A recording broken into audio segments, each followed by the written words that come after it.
Copper in acid, you get copper sulfate, right? And copper solutions are always blue, okay? So if you saw the copper metal, and there's a little, so you see the reaction is still taking place. And there's a colorless gas in here. It's called nitrogen monoxide.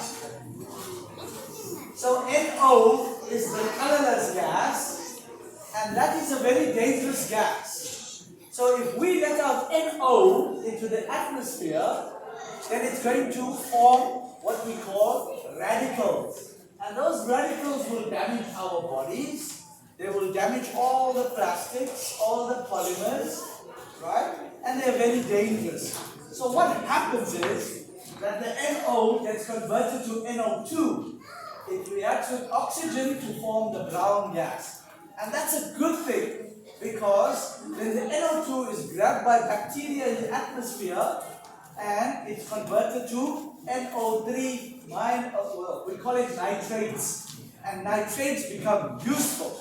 So if you look at nitrogen, in your chips packets and in your food, you have nitrogen gas, which is inert. And then you can form nitrogen dioxide, nitrogen monoxide, nitrogen dioxide, nitric acid, which is an acid that I added to the solution. Right? So now I want to show you something interesting. And when you do chemistry, it's always useful to know smells and to know color. Okay? So in here I've got water, and if I want to know whether the water is acidic or basic or neutral. So this is the water that I took from our taps. And then I have what we call an indicator. So I'm going to add a little, and you're going to tell me what is the color. Green. Right. So whenever you add the indicator and you want to do a test for water, the universal indicator will tell you that that water is neutral. That means it has a pH of 7. For the bigger kids that are in high school, you know that pH is a measure of acidity. So that means our water is neutral and we can drink it. Right. Now, I'm going to add something to it. And I'm going to show you. Right. Oh, this is all gone. But in my hand, I have dry ice. You know what dry ice? What is dry ice? Dry ice is this. I can see it's turning light. Yeah. And it's turning yellow. It's turning yellow. So your breath is carbon dioxide. When I breathe into liquid nitrogen, that's dry ice in a solid form. So carbon dioxide that comes out from a mouth, and if we compress it, you form dry ice. Did you know that? Look, I can see Now can you see what's the color? yellow. Hey, because the dry ice was solid carbon dioxide, but this gas that's formed, okay, is carbon dioxide gas. And in water, it forms an acid, so the color has changed. Now let's see, I'm going to add a little bit of acid, and in my hand I have HCl. What does HCl stand for? You guys are all brilliant chemists. Give yourselves a round of applause. So we saw neutral is green. We added carbon dioxide that forms an acid called carbonic acid. And now you see it went to orange. But now I'm going to add a strong acid. And tell me what's the color? Red. See? So color is very important in looking at that. Now I have a base. So the opposite of an acid is a base, right? And sodium hydroxide is what goes into, it's called drain cleaner. So when your drains get clogged, and when you go off to the supermarkets, we have something called sodium hydroxide. And it has a cousin called potassium hydroxide. So potassium hydroxide is called caustic potash. Potassium, potash. Caustic soda. is sodium hydroxide. So now watch what happens when I'm going to neutralize the acid and see what happens and what happens to the color of the solution. Okay? So you'll see that as I add sodium hydroxide, right, we're going to see what happens to the color. Black. Maroon. Black. Indigo. Oh, indigo. There you go. So you can't really see the color, but if you put it up to the light, it's gone dark purple. Right? So that's how we get all the different colors of all the stuff and how we can analyze that. Now I'm going to show you an interesting reaction. You can't clap if you want.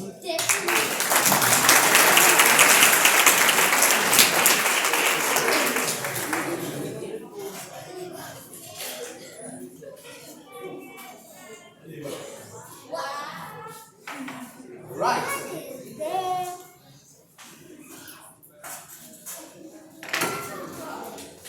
So as I said, chemicals are very interesting because they do interesting things. But sometimes, and we have in the laboratory, when you learn science, you've got to learn how to use equipment. So you see, we use a lot of equipment. And does anybody know what this long thing is called?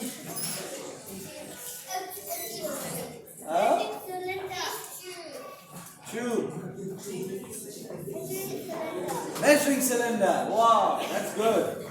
Right, so it's a measuring cylinder, and this is a plastic measuring cylinder. So look closely and let's see what happens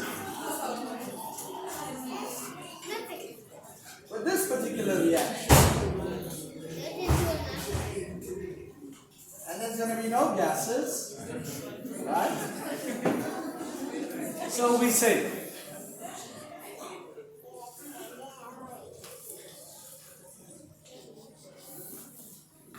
right.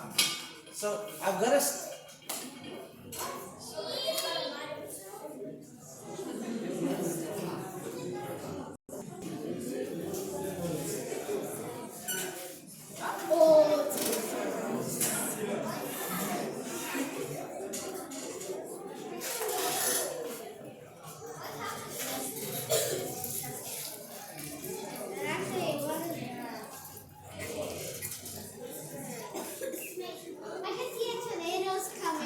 See a tornado? Right, let's see what happens.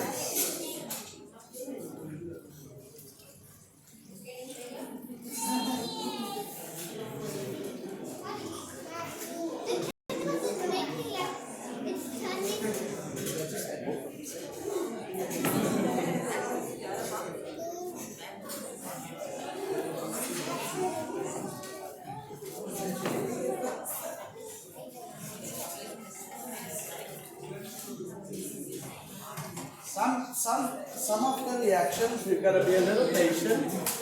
Okay?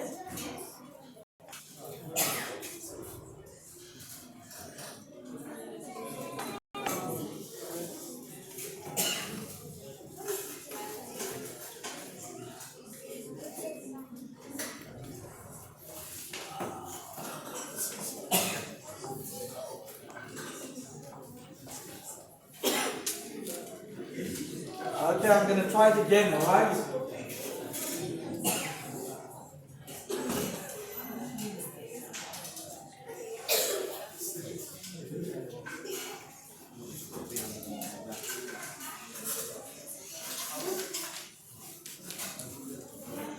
Right, so you see sometimes reactions don't go according to plan, so we're going to go to plan B, alright?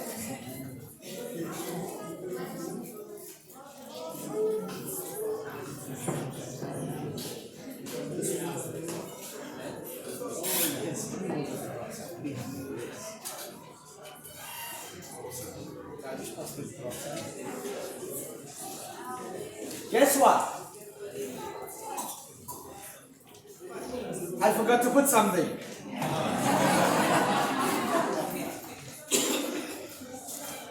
Right, get your cameras ready. Gonna work.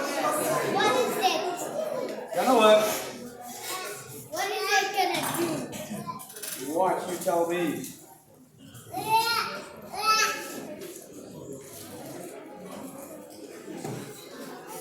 Right, let's see. Let's go.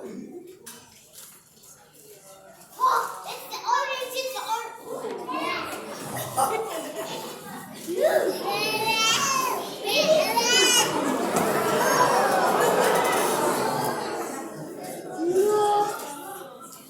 It's changing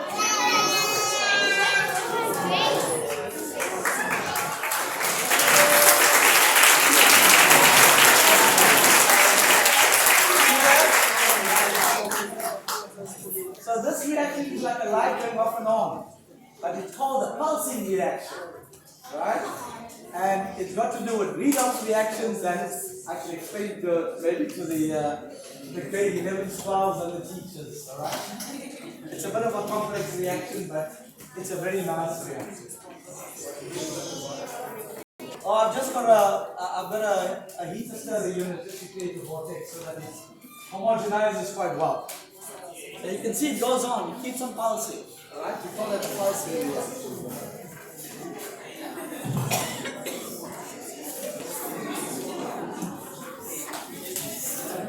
Right, I still got some quite exciting ones, so sit back. Bring me the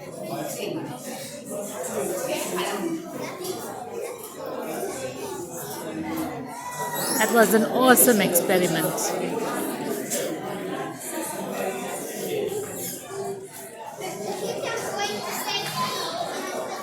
A to B. Alright, so that's pulsing.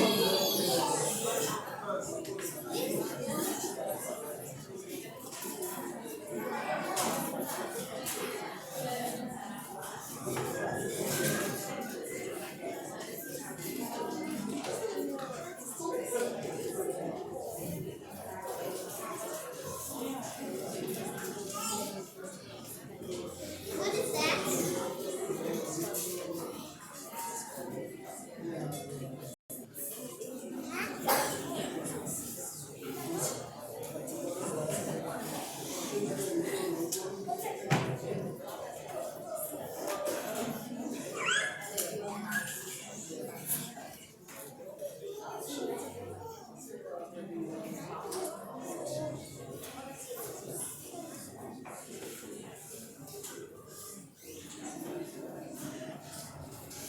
Right.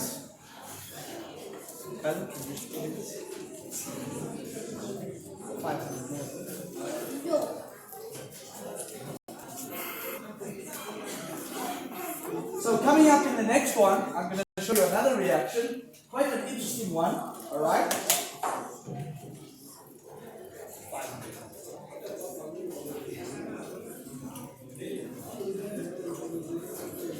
Okay, so let's see what happens. Yeah.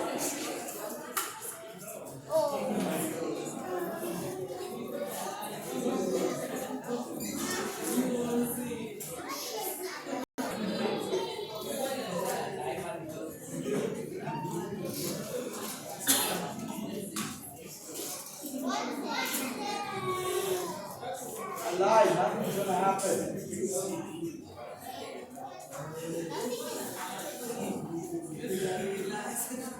Nothing's going to happen.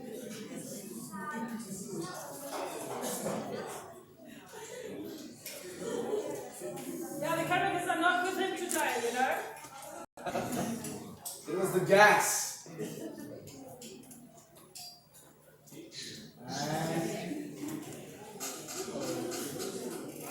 Doing nothing.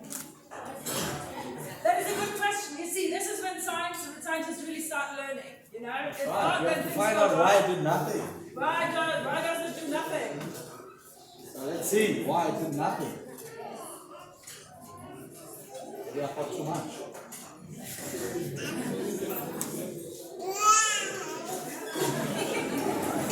Wait to the guys.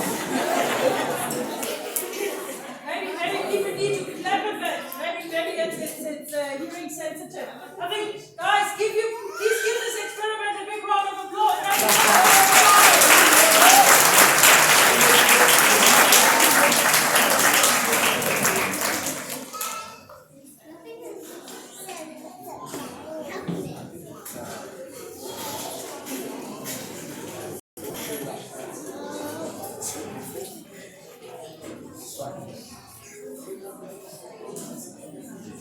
guys, sometimes things don't work like you want them to work.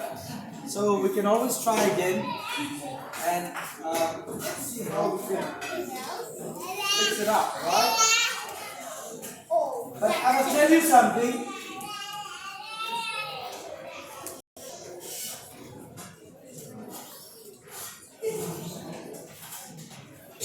You can try and you can fail, but never ever fail to try, okay? So when things don't go your way, you've got to try again. So let's try again and see if we can get it to work, alright? Because we're not going to give up. We said you today. We're not going to give up.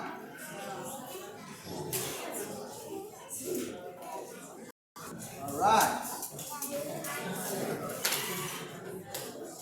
So,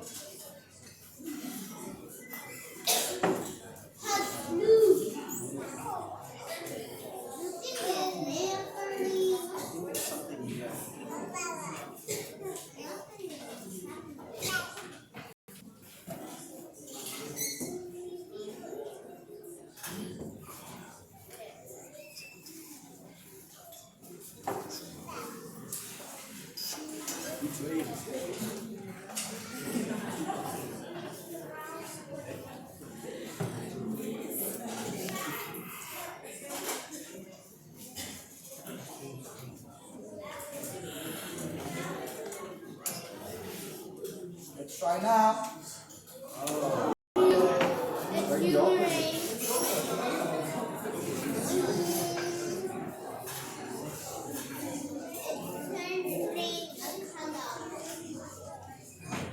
It's changing a color, right?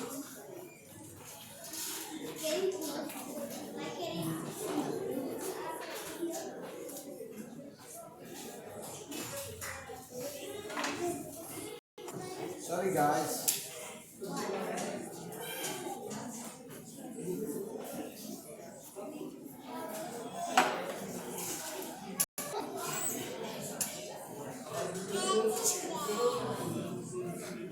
Okay, there we go, let's try it. Maybe it's the weather.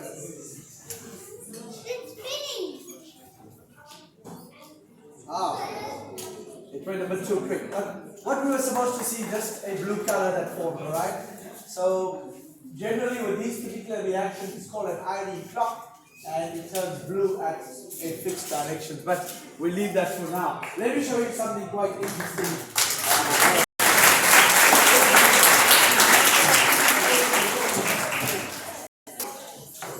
I'll try and probably get that done at the end as well. Now, did you know that you can start a fire? Did you know you can start a fire with a drop of water? Right? So if you watch Bear Grylls, he goes out into the open, right? And oil. Oh, that's definitely gonna make fire. That means you can make fire.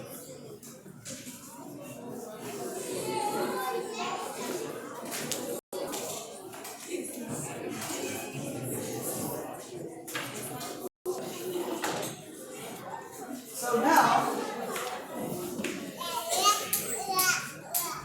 generally we light something, isn't that so? So we think that fires always start when we light something. In this case, I'm going to add water. Right?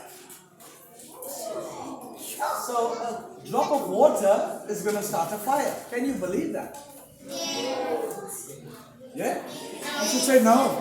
To what chemical, Ajay? To what chemical? Do nothing. Right, let's watch. Making fire. Give all my parents a round of applause.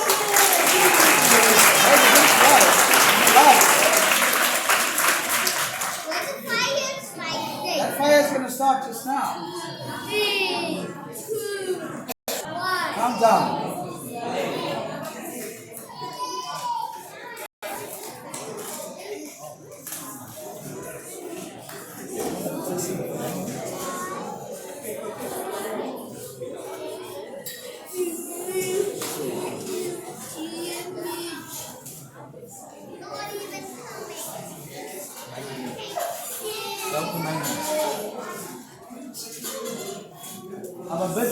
that. I just don't want this to. It's just making smoke. There we go.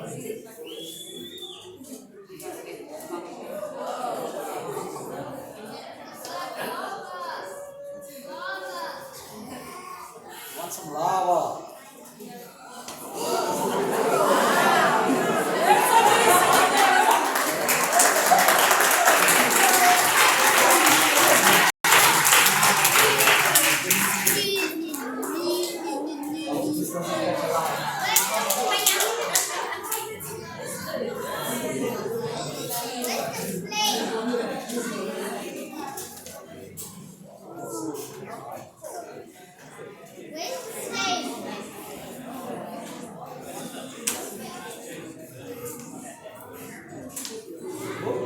Be careful.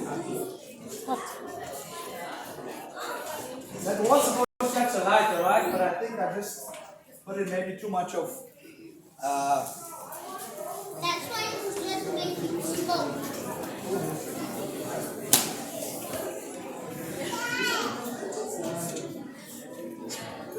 I can't even see fire.